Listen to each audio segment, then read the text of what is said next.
We are back. Welcome everyone to the Immaterial Gamers Fantasy League Season 4. So, quick updates on this. There has been a whole load of team roster swaps that have gone on in the LEC, and with the anime trailer for LEC Summer 2021, that's where we're sticking.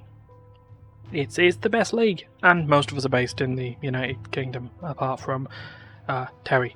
So also, this year is a little bit more of a more intimate fantasy league.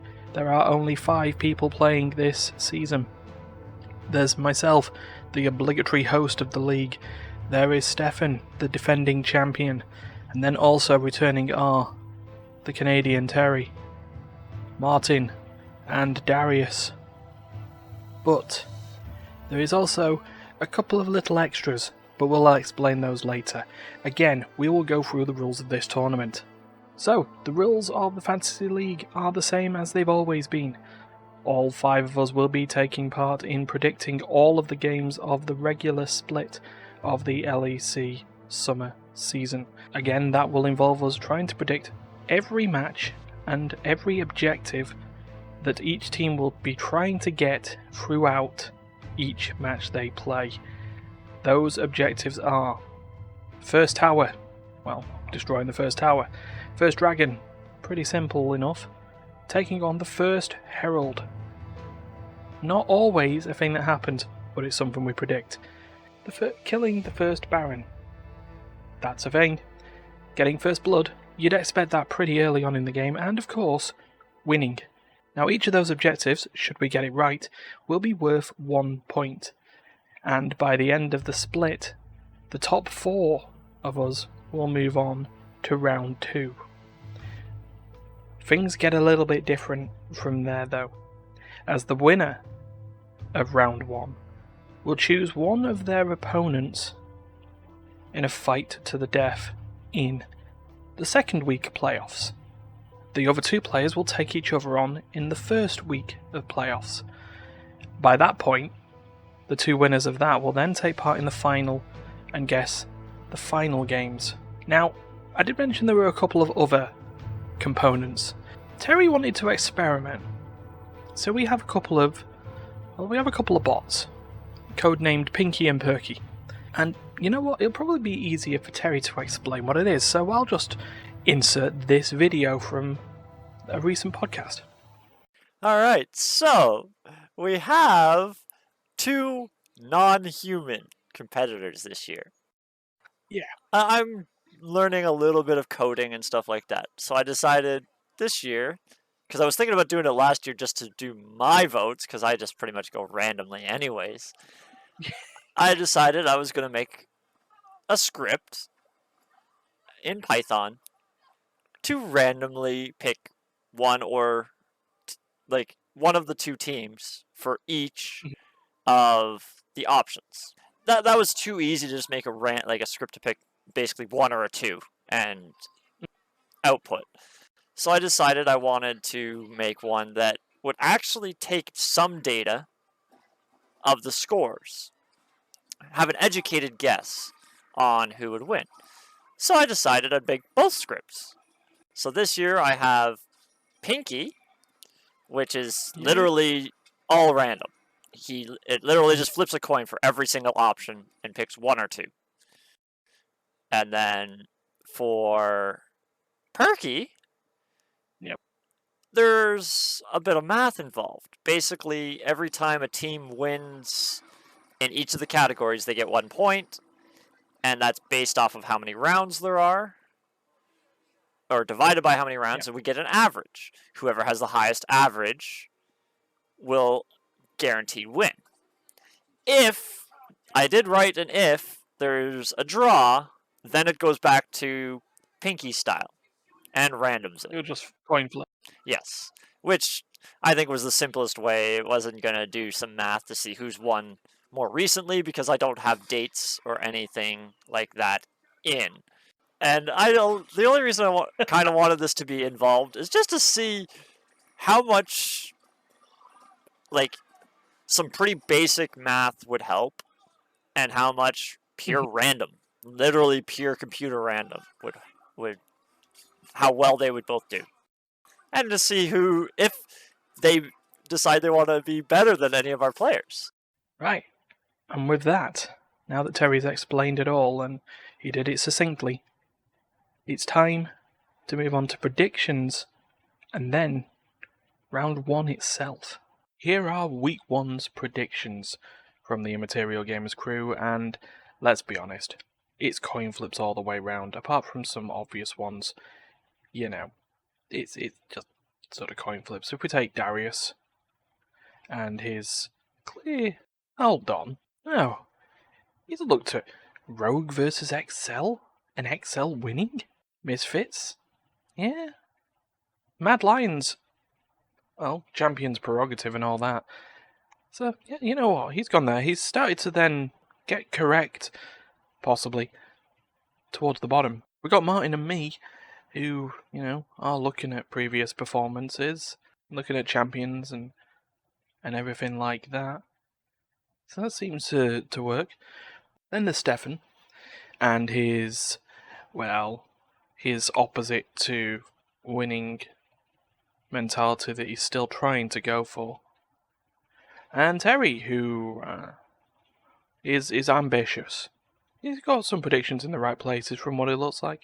So, with that, let's stop messing around. Let's get through the highlights of week 1. Let's do it. Right, Friday. It was the first day of the week.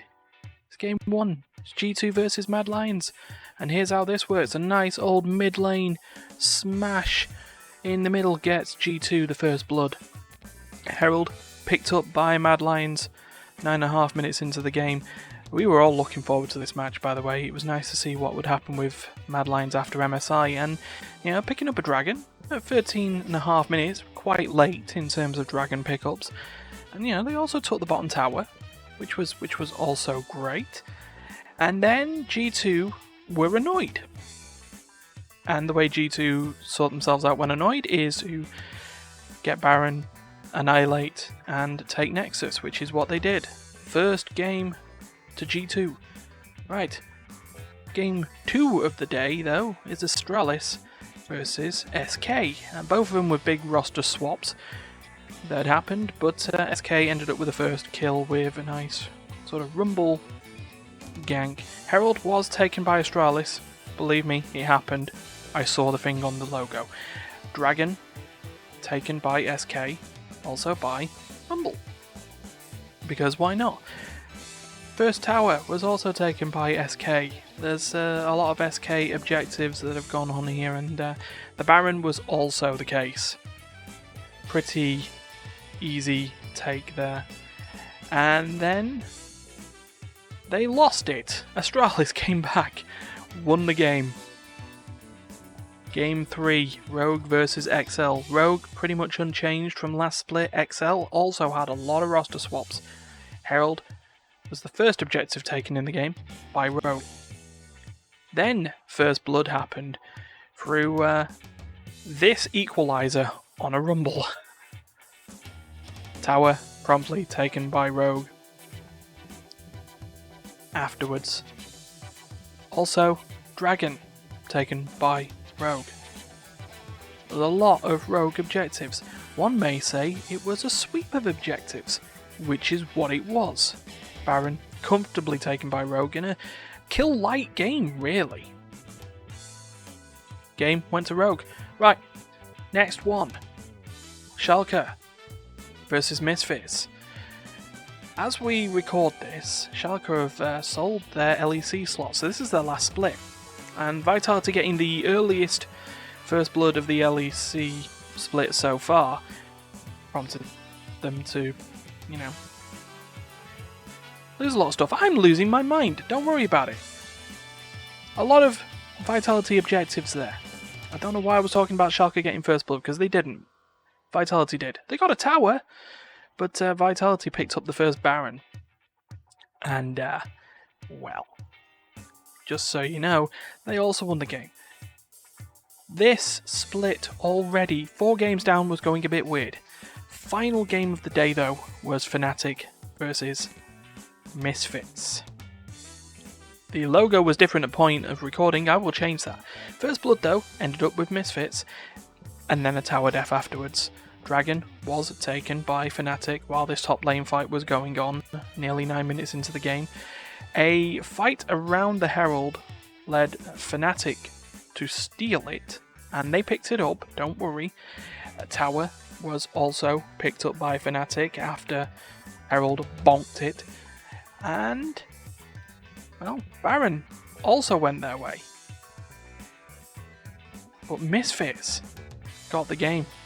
Just so you know, you've got Bwipo now as a roster change. Right, one day out of the way, let's move on to the next. Saturday, XL versus Astralis. Astralis, number 1 in the table at that point.